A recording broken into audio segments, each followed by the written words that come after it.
Hmm. So welcome everyone to this August Hangout. Thanks everyone for joining me. We'll just started, so we'll wait for a few more people to join. And of course, many of you will be watching this afterwards as it's posted on the PowerPlay Chess channel.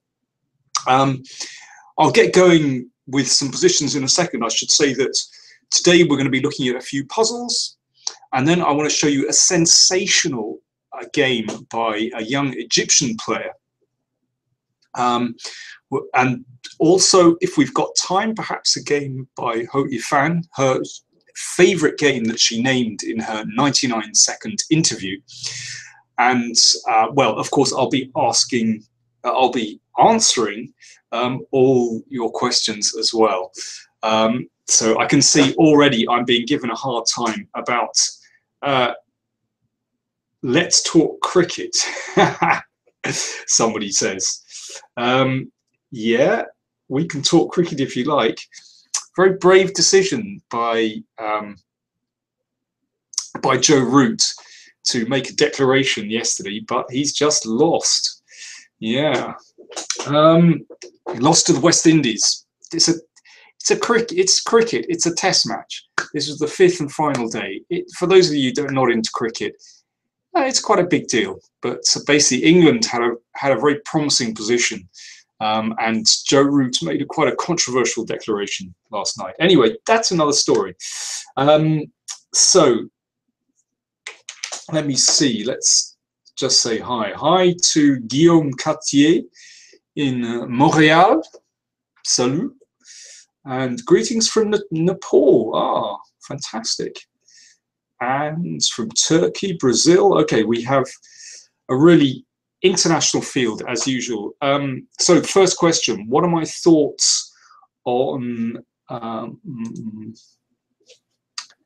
let's just...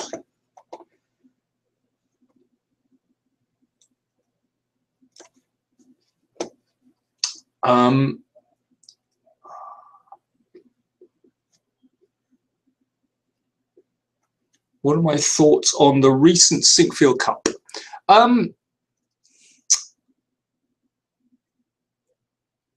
Well, I thought Maxime played extremely well. It's getting tough at the top for Carlsen. Yeah, I mean these top tournaments. You know, it's no longer the case that Carlsen can just dominate them. You know, we had Caruana scoring 7 out of 7 a couple of years ago. We had Aronian, you know, performing extremely well. Let me see. Wesley So, you know, last year was doing very well. So this year it's Maxime Vacher-Legrave. So, you know, these guys are very, very strong, and you know, there's a kind of parity now.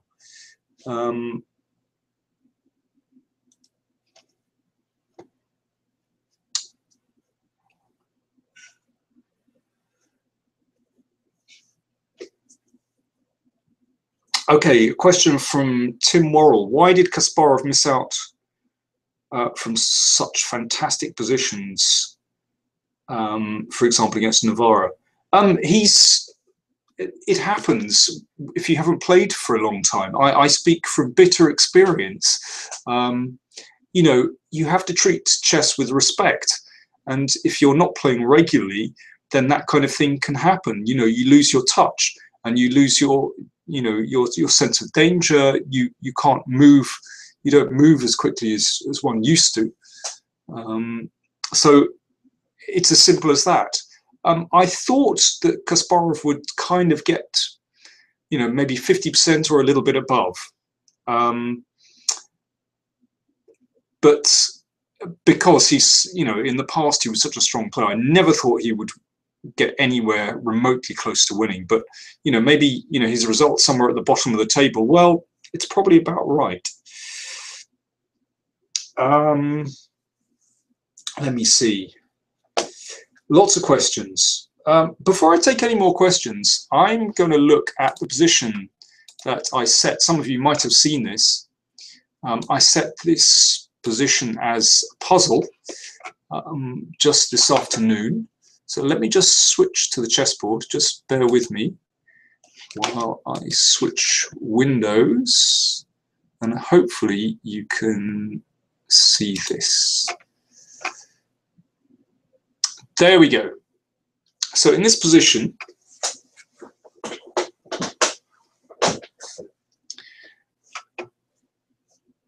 it's white to play, and my question is, what did white play? What did white play here? There's one very simple way to win, and there's one really spectacular way to win. If you're using a computer, then please don't bother getting in touch. If you're using your brain, then I'm very happy to hear your suggestions.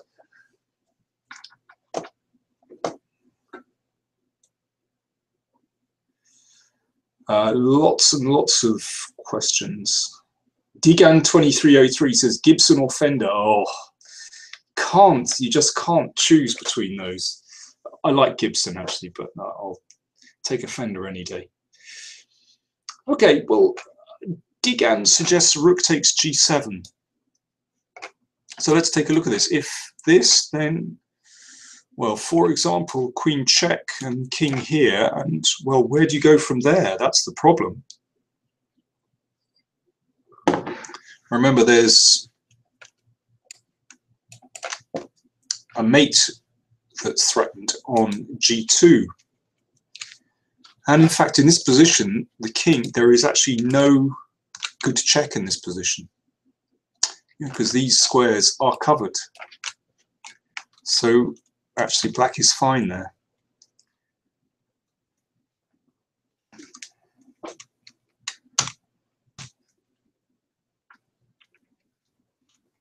I should say that the Gibson Fender is question is of course about guitars, and I have a Gibson copy, I must confess, which, yeah, it's only a copy, but it's still a very beautiful guitar. For those who are interested in that kind of thing. Okay, give us another suggestion. As I said, there's one simple way to win this position, and there's one spectacular way, which is the one I'm really interested in, actually. I can see one person has got it, but Naftali Garrido wants to play knight f6 check. Okay, now what's that about? I'm wondering why I can't play. Well, there are two things. I'm wondering why not simply this. And after rook takes, I'm not quite sure how white benefits from that. And my other question is, in this position, is king takes possible? And then running with the king. So for example, here, and now if I go back, then that'll be checkmate. But if I run the other way, if I play, for example, king, can I run this way? Let's try that. Check, and here, and I hope I've escaped. Maybe I've escaped. On a good day, I've escaped. So no, I'm afraid I'm rejecting knight f6.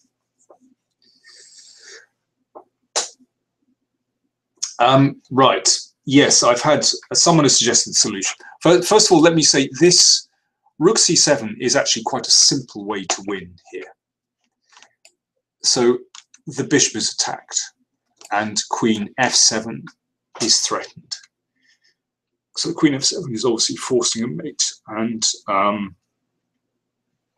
well, so for example here, queen f7 wins, followed by queen g7. And if, let's say, queen g5, then rook takes bishop, and white is simply a piece up and actually has a very secure position. Now, it's quite prosaic. Rook c7, nothing spectacular. There is a spectacular way to win, and that is knight e7 check. Now, this is really great.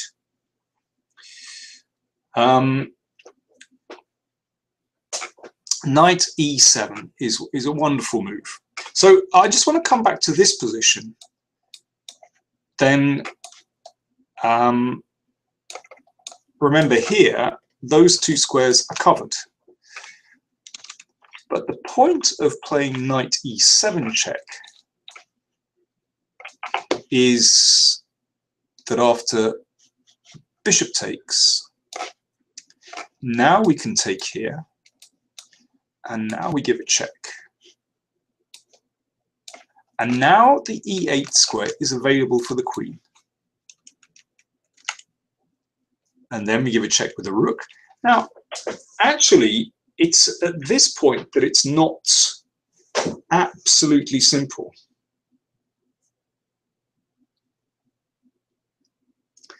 And this needs a little bit of skill because, in fact, checking here, let me see, I think black actually survives this, for example, here. Black just about gets away with this.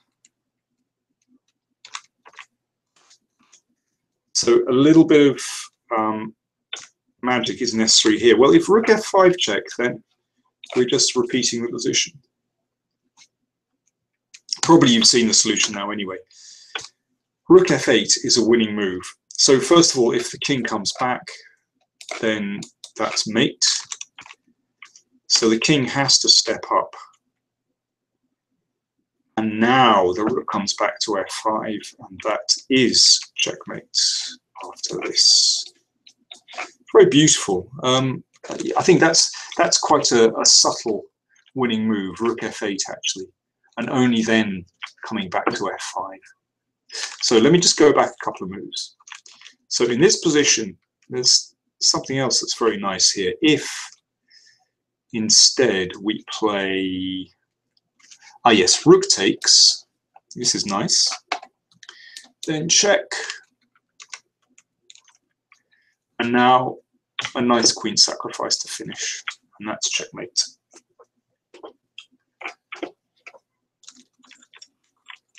So if I can just come back to this position, in fact, yeah, as I said, rook c7 is a very simple and a bit boring, a simple winning move. Knight e7 is spectacular, but it does force a checkmate.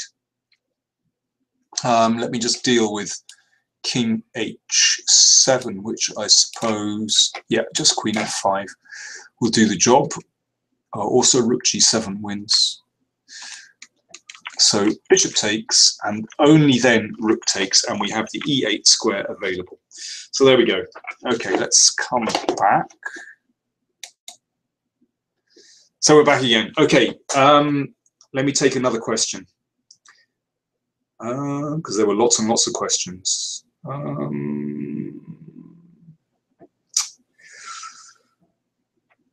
Neftali Garrido asked, has Carlsen become weaker in these past few months, or has everybody else just got better? I think everyone has caught up with him, frankly. People are just getting more professional, and yeah, they've caught up.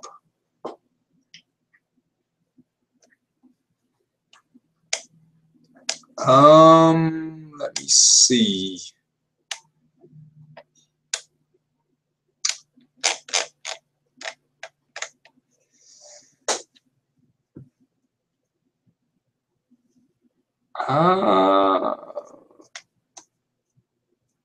Paul Breitner asks, or Paul Breitner asks, who's your favorite for the World Cup in Tbilisi?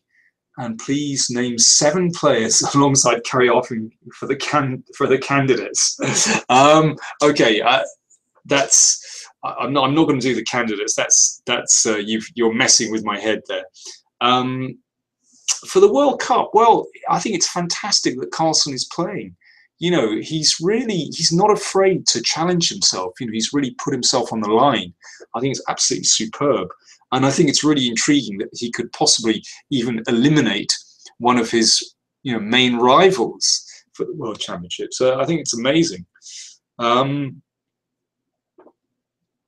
me see.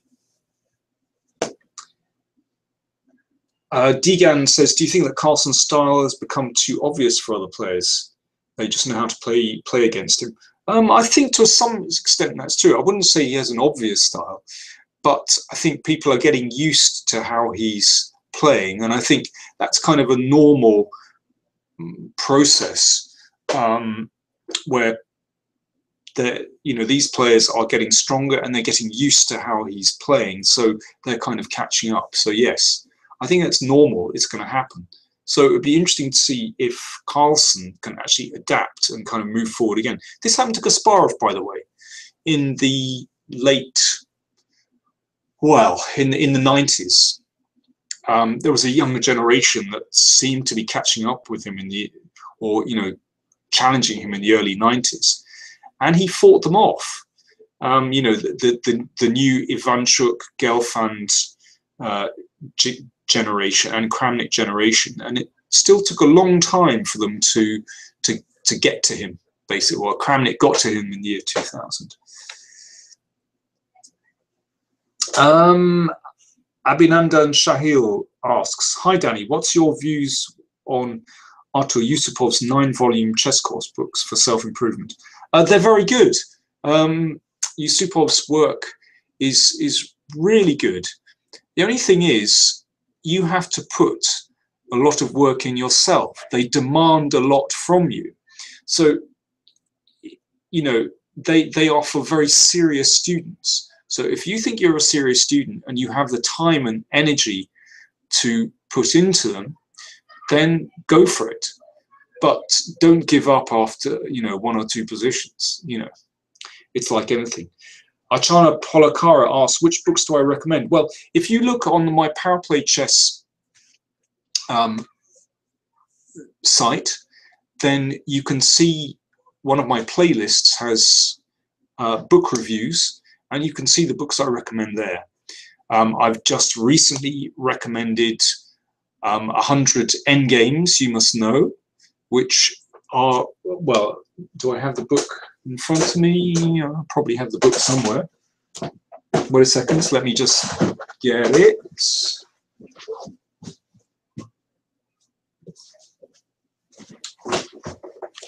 There we are. That's the last book review I did, 100 Endgames You Must Know. Vital Lessons for Every Chess Player by Jesus de la Villa. That's a superb book. Absolutely necessary for every serious chess player. And some people said, oh, maybe that's a bit too easy for me. Absolutely not. I know a lot of professionals who use 100 Endgames and they have it on their laptops and they to give themselves a reminder before a tournament, for example. This is essential knowledge, and you still have to put the effort in with this book and these endgames to understand it. Let me see. It's pronounced Ariane. Fine. I've probably butchered that pronunciation. I'll give it a go.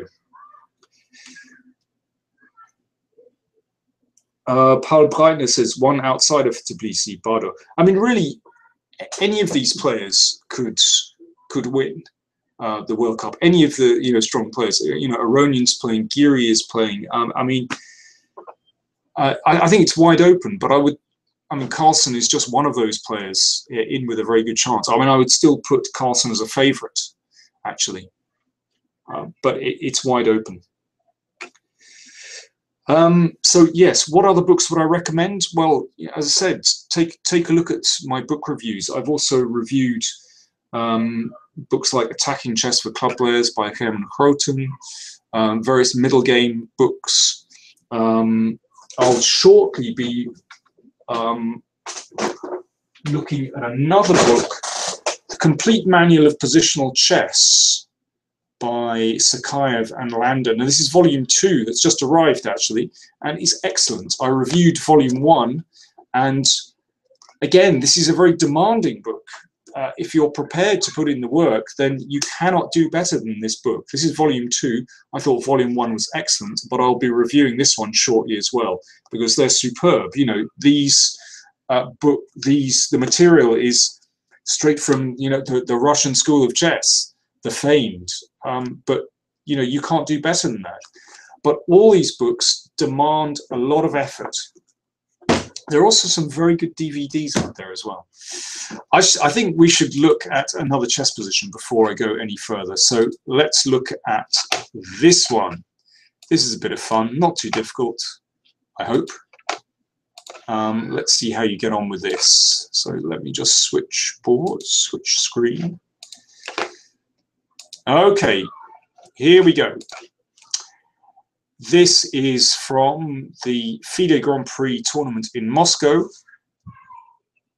It's the Spanish player Vallejo against Rajabov from Azerbaijan, and Rajabov with black has, well, some kind of material advantage. He's also got these pawns steaming down the board, but mate in one is threatened. Well, I think black can win this position in various ways, of course.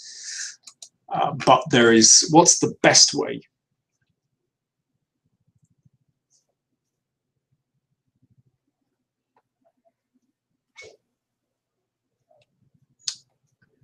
What's the best way for black to win this position? What's the cleanest way?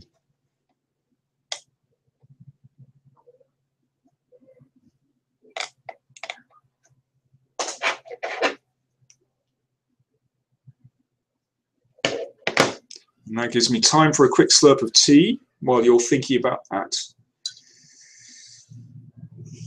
Ah, here we go. We've got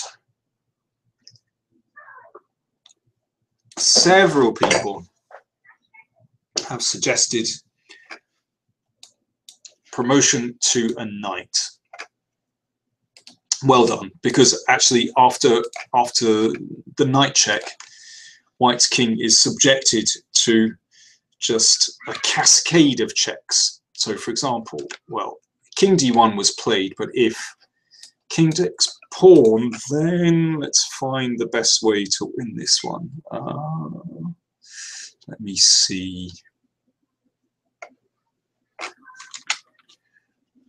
Okay, if someone would like to give me a variation, I'd be grateful.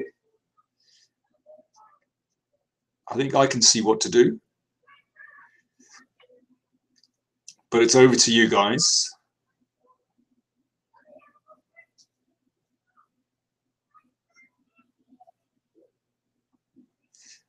What would you do? Queen c5 check's been suggested. Yeah, that will do, I think. I guess the rook could interpose, but it's not very good. Queen c5 looks quite good enough. And after this, check. King comes here and check. Oh, we're going around in circles. Another check here, and did we get there? We got there. Yeah, good. Okay, let's go back. So in the game, king b1 was played. Okay, over to you again. Yes, queen a3 might have been, well, just as good, let's say, but would avoid the rook c4. Okay, what's the story now?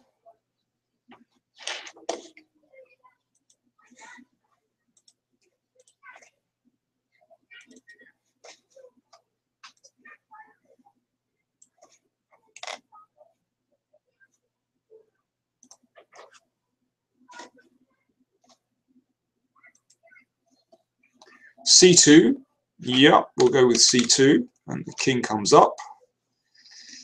And now what?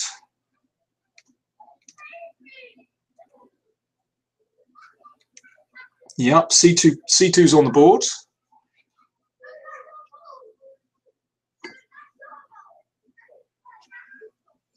c2 and knight b3 suggested. Will that do the job? Probably. Okay, someone wants to play queen check. Well done.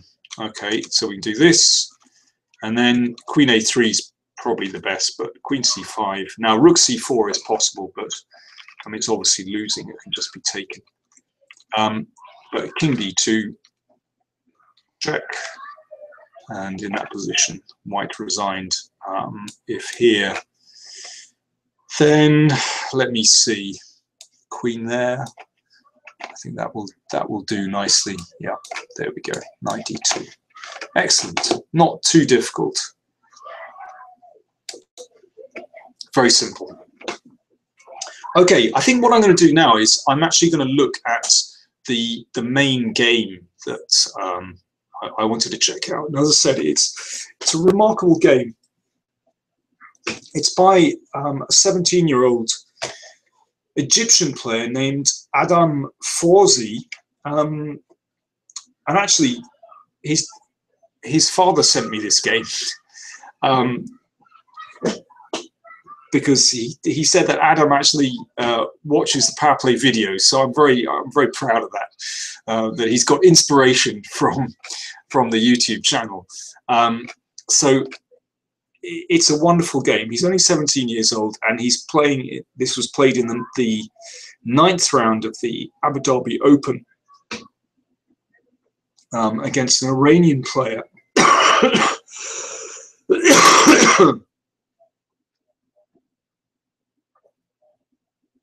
Parham Maghsoodloo, who's, well, a very promising player, young player himself.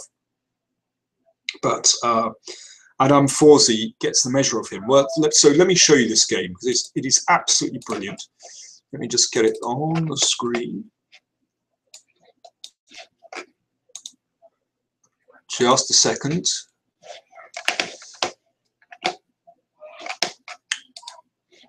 Whoop, I made a mess up. Hang on.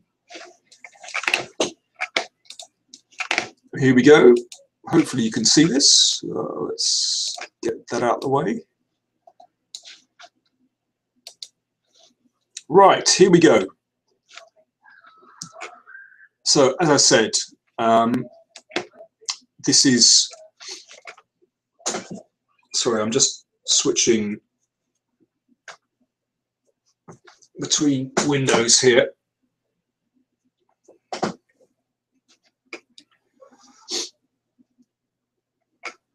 So let's see this game. And of course I can't now find the game. Sorry, I'm juggling lots of windows here. Hopefully you can see this. Just if you can just let me know that you can see everything okay.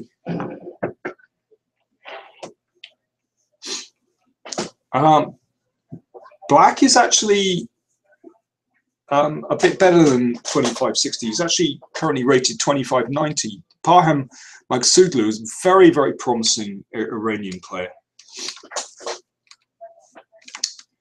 So it's a modern defense. So at elite levels, you don't see this opening very much because the top guys don't like to give away so much space. It's a risky opening. And here, probably the soundest move is to play knight f6 and transpose back into a Pirz.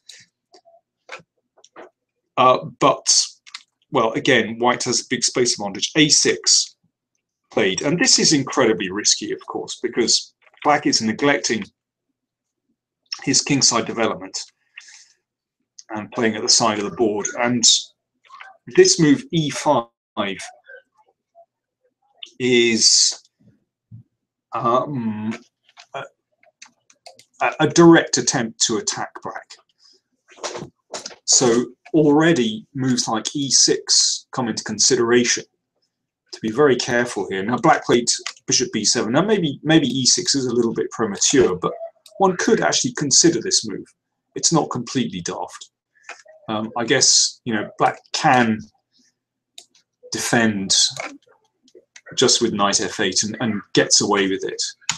But it's just to illustrate the kind of dangers that can befall black here.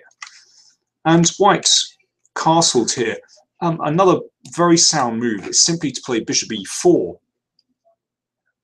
and to, well, just get rid of this dangerous bishop on b7, because in this kind of position, you know, it's hard for black to challenge this wonderful central pawn phalanx from white, and you know the queen will come back to e2.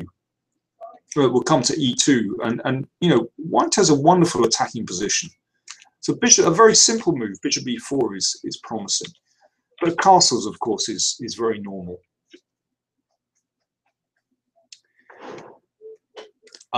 Someone mentioned Tony Miles' game against Karpov. That was a very different kind of a6 and b5. That was even riskier than this. Okay, so c5. Well, it's the position is burning already. So when black plays this, this is a direct attempt to undermine white's center. So white has to react really vigorously here. Otherwise, black could just destroy white's center because, you know, in a sense, you know, these pieces are very strong. And again, I think bishop e4 is quite a reasonable move in this position. But instead, Forsey plays an extraordinary move, knight g5. And Andu asks, is a space advantage or a tactical advantage better? These days, one cannot speak in terms of generalities. You have to look at the details in a position. So knight g5, this is an incredible move. You know, when I first saw this game, frankly, I didn't quite know what to make of it because this looks so brazen, so brutal to play a move as crude as knight g5. You know, when you haven't developed your pieces properly. Well, one of the ideas is perhaps knight f7. It's not always the idea. Well, if black plays, for example, h6, then yes, we will play knight f7. This move h6 weakens the g6 square, but I'm not sure we would definitely play knight f7 if the pawn was still on h7. In this case, this is absolutely crushing. Black has no serious defense here. So, for example, here and f5, and it's game over. There is no proper defense here. Otherwise, the threat is to play bishop takes g6 and then queen e6, and that also looks like game over. But yes, sometimes a knight f7 is good. But I think probably the chief threat in this position is just to play e6. So, for example, if c takes d4, destroying white's center, but actually e6 is an incredibly strong move. Pawn takes pawn and knight e6. And now probably just knight e4. And white is better here. It's not completely clear. You know, perhaps we move the bishop, but white is certainly better. That knight on e6 is tremendous. And of course, in this position, if pawn takes knight, then check and check on e6. So let's go back. So now we're starting to see the ideas behind knight g5. Of course, if black plays a move like e6, then this fatally weakens the d6 square, and we could play, for example, knight e4, and that looks absolutely crushing already once the knight lands on d6. So in the game, queen b6 was played, and bishop e4, so it kind of puts the brakes on just for a moment. And that's a very interesting move, but you know, this has been played in the past. King h1 has been played. e6 also possible here, but bishop e4 is quite a responsible move actually. So that was taken.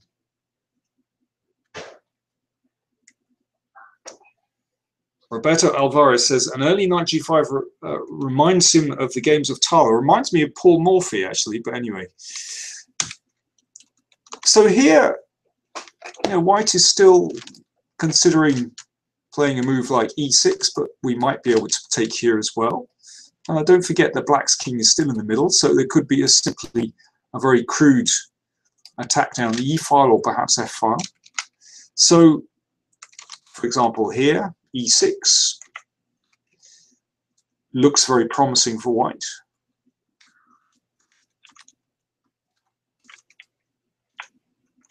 So Magsudlu decided to close the position with d5, and now the game has the character of a kind of French defense, except this bishop is rather has a rather ugly position on g7, where it's just biting against this rock on e5.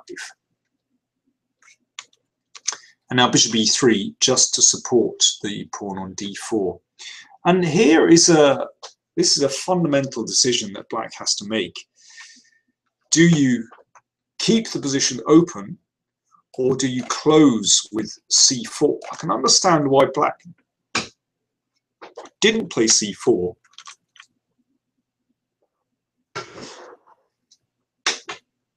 Because now that white has security in the middle of the board, then it gives white a free hand on the king side. And f5 is the obvious move to break things open. So after this, queen h5. And then, you know, we can swing this knight round here. Maybe bring the queen back and knight h5. I mean, this looks terrifying. There's no need to play g4, Ariane. In this position, I think g4 would kind of slow things down a little bit, actually. I would even be concerned that h5 would come, which would give black some counterplay there.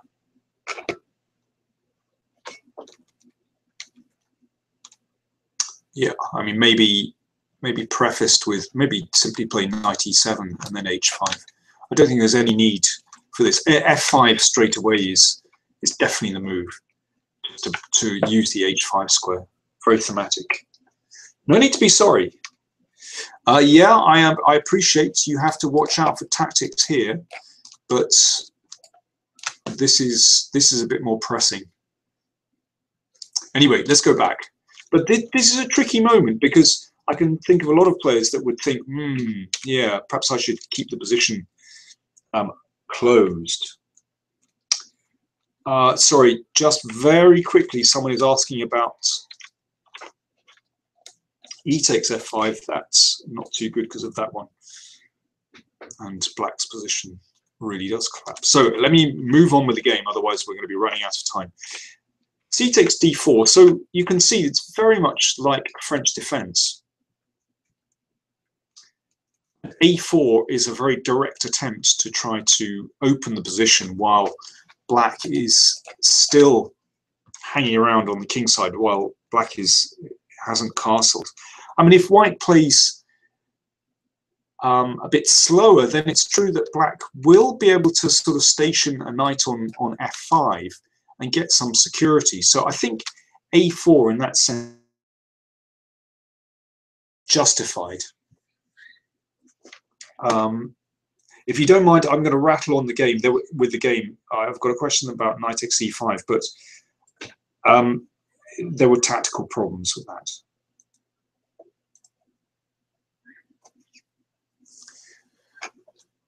So a4, I think a very well motivated move. And obviously if black takes, then positionally it doesn't look very nice. Possibly just rook takes and hammering on the pawn here. But we could also play knight takes. But I guess if black wants a kind of safe alternative, then that's possible. But b4 is the principled move.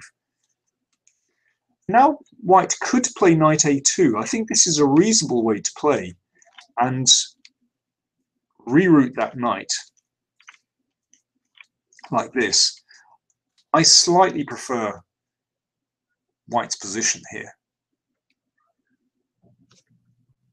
You know, there might be a chance to play g4 a bit later, but black has a playable position. Well, let me go back. But instead, knight b5 was played. So things start to kick off at this point. So obviously the knight would like to hop in to d6. Whoops, I meant d6. So that got taken. And now things are kicking off here. Okay, so quick question. What would you play here with black? Any suggestions? How should black defend against this piece sacrifice? Over to you.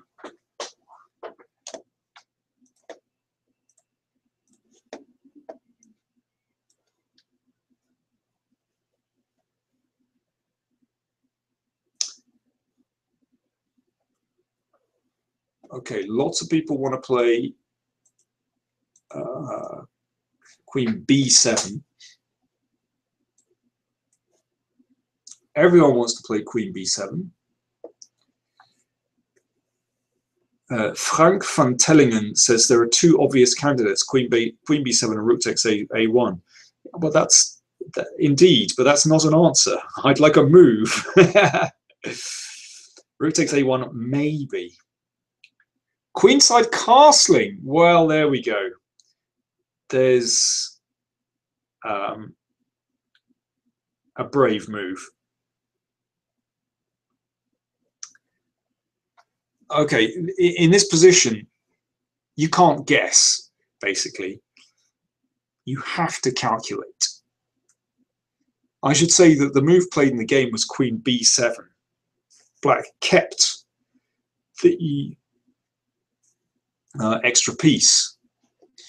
But, yeah, this variation, Rook takes A1, takes. This is obviously critical here. Now, C7, I'm afraid, doesn't work because in this position, knight E7, and black is a rook and a piece up.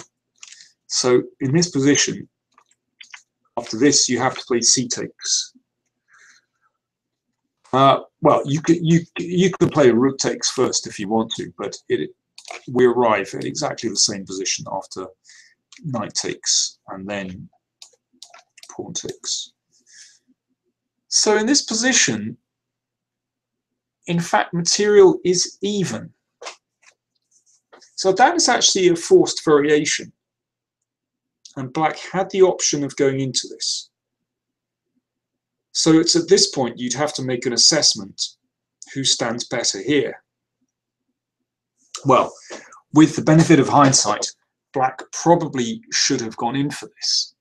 Now I should mention that knight F7 can be met by this. And black is all right there. White can play, instead of knight F7, something like G3, threaten this. But actually, black gets pretty good counterplay in this position by shifting the rook over here. This is definitely what black should do. But basically, in this position, black underestimated white's chances and played Queen B7. And then rook takes, Queen takes.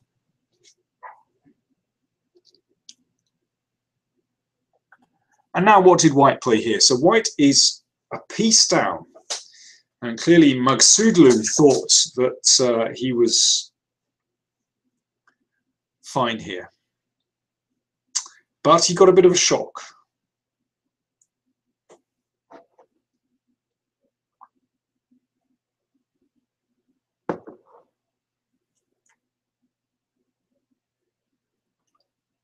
But that situation was very, very difficult. You know, black had to choose between a slightly worse endgame and, you know, this position, which sort of looks okay. Well, we got lots of suggestions. Knight F7 being suggested. I think I might just take that.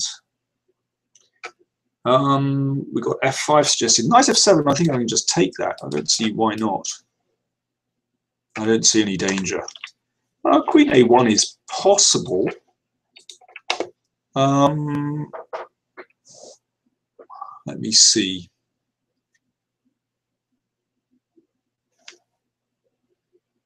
I wonder what happens if...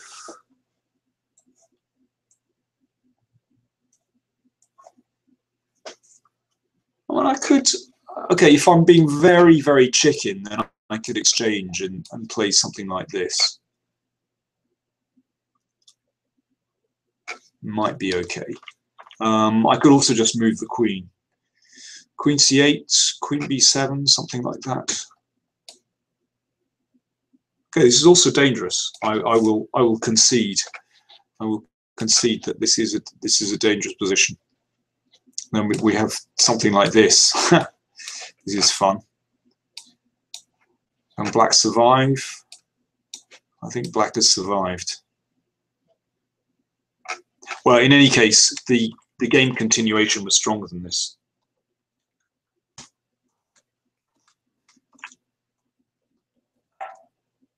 So in this position, white did play f5. So white is basically pretending that you know, that nothing much has happened. He's a piece down, but who cares? He's just carrying on with his classic kingside attack that you'll see in the French with f5, blowing open lines. So here, for example, g takes f5 will be met by queen h5 again, and that is already devastating because knight h6 is met by knight e6. No, it's not my dog barking, Rowan Hamid. It's somebody else's dog, a neighbour's dog barking. But it's okay, my cat will give the dog a hard time, don't worry. f5. Yeah, and if e takes, then e6 is absolutely crushing. Just blows open the king. So black played knight takes e5. White continued.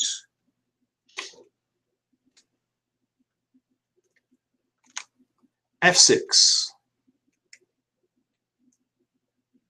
Okay, I'm running out of time, so I'm going to continue very quickly. White took and now played. I think in this position, actually, knight f7 is a pretty good move. Rook f7 is also very, very strong.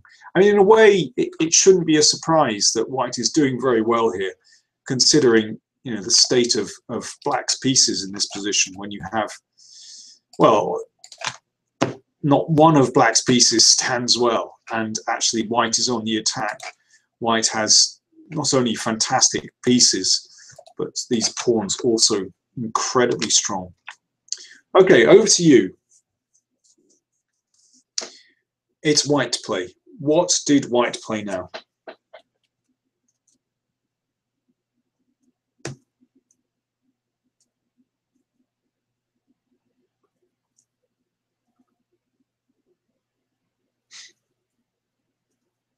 I think there's more than one good move in this position. In fact, I know there's more than one good move.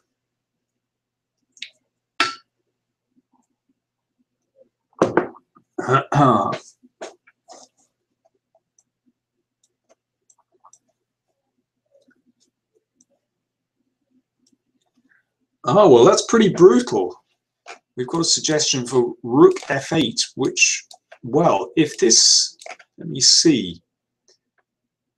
This could be a lot of fun. If the king goes this way, then we start having a, yeah, I don't know if this, we're getting very close to winning. Very, very close. But I'm going to go the other way, of course. I'm going to go king g7. And the king might be able to hide out here. That looks slightly safer. Yeah, definitely safer. And I hope I can survive. So not that one. Okay, what other suggestions we got?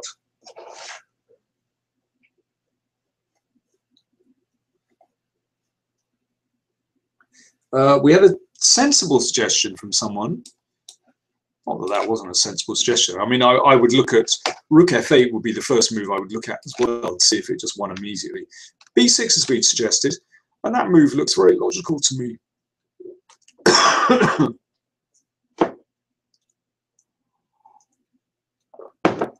just to press on. I like that move. It's not the move played, but it's a reasonable idea. We've got a suggestion of Queen F3, which probably isn't bad.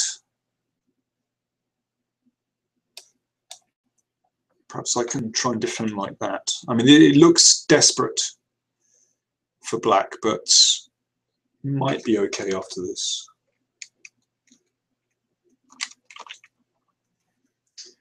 Let me show you what happened. He actually took on H7. Queen F1 is also very strong, but I'll look at the game move. So this is threatened, check. Here, and knight E7. Okay, over to you. There are so many suggestions. I'm going to have to speed things up because I'm running a little bit short of time, if you don't mind.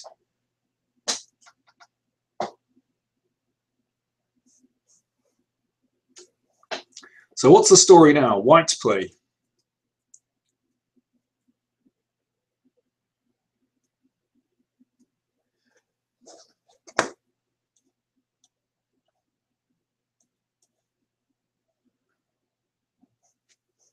Knight f6 check being suggested. Okay, I'm going to run away and hope that I can survive.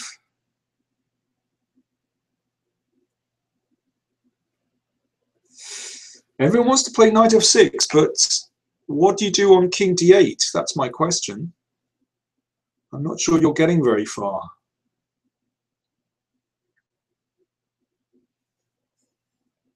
Followed by knight d5, someone's saying. Knight d5, really?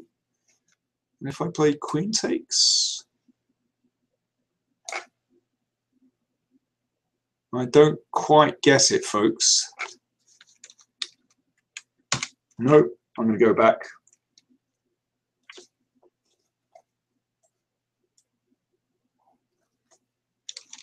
Doesn't work, I'm afraid. Have another go.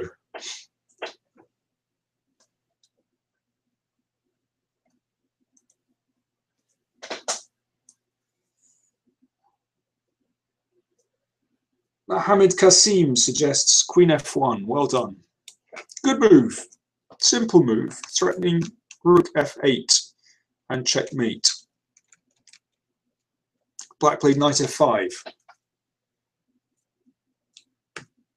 And then, well, I'm going to speed things up.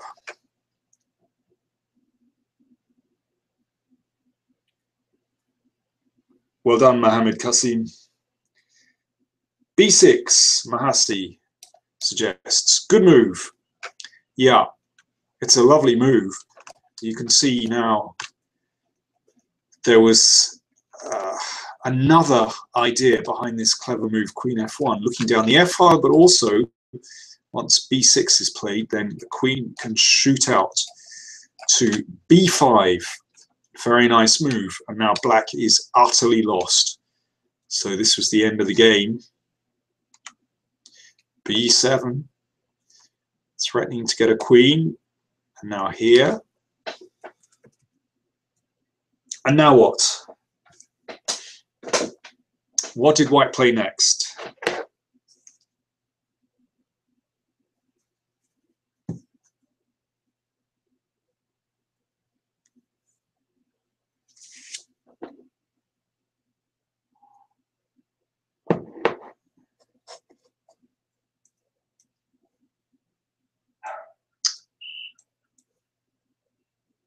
Now knight f6.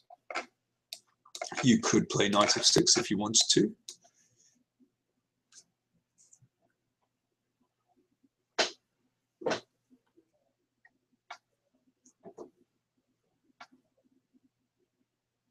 That wasn't the move played, by the way. Suggestion of queen f2. Oh, that's very artistic. I'm going to go back. So queen f2 threatened in this position. Sorry, queen f2 suggested in this position, beg your pardon. Yeah, that appeals to me, I have to say. Threatening this one, and obviously if the queen is taken by the bishop, then b8 is queen. I guess I could prolong things with d4, and it's not, yeah, I'm not exactly sure what queen f2 has achieved. There's something much more direct, in fact. People are suggesting rook d7. Yeah, well, in this position, after this and rook d7, I'll take that. And that's very unfortunate, because after this, then knight g3 looks like checkmate to me. Oh dear. Afraid not. But if we go back to this position, and you can play knight f6 first, or you can play queen f5. Queen f5 was played in the game. That's the move. That is very simple. And after pawn takes, then knight f6 check. And e7, and in that position, black resigned. That's a wonderful finish. So king here, we get a queen, and we can take that one. And then, well, white is a rook up with, I think, a mating attack. So, yeah, for example, here, check, and that really is the end of the story, and the king will get mated very soon. So, absolutely brilliant game. I think the crucial moment, let me just go back. Clearly, in this position, Agsudlu underestimated this move f5. But what's interesting is that, in fact, black is utterly lost after f5. There is really no defense, but very easy to underestimate. You know, black is a whole piece up there. But, you know, it's a terrible dilemma in this position. You know, do you go for rook takes a1 and hope to survive in this endgame, but he thought he was a bit worse here? Or do you take the piece? Well, he took the piece. I'm afraid it was an unlucky call, but a very, very difficult decision. Let's go back. Okay, hope you enjoyed that. We haven't got time to look at any other stuff, but thanks very much for your questions and your attendance here. This will, of course, be posted on the Power Play Chess channel. And over the next few weeks, as I said, we will be covering the World Cup, which is being played in Tbilisi. And Carlsen is playing, so many of the top players are playing. It's going to be an absolutely fantastic event. Let me see if there are just a few more questions before I go, and then it's time to go.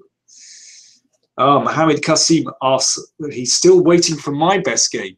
Well, actually, I think on one of the last Hangouts, I showed one of my favorite games against David Howe.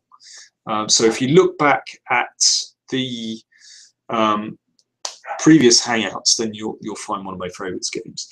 Degan 2303 asks a very good question. Early Beatles or late Beatles? I just like the Beatles, full stop. They were the greatest band ever. There we are. Just love the Beatles.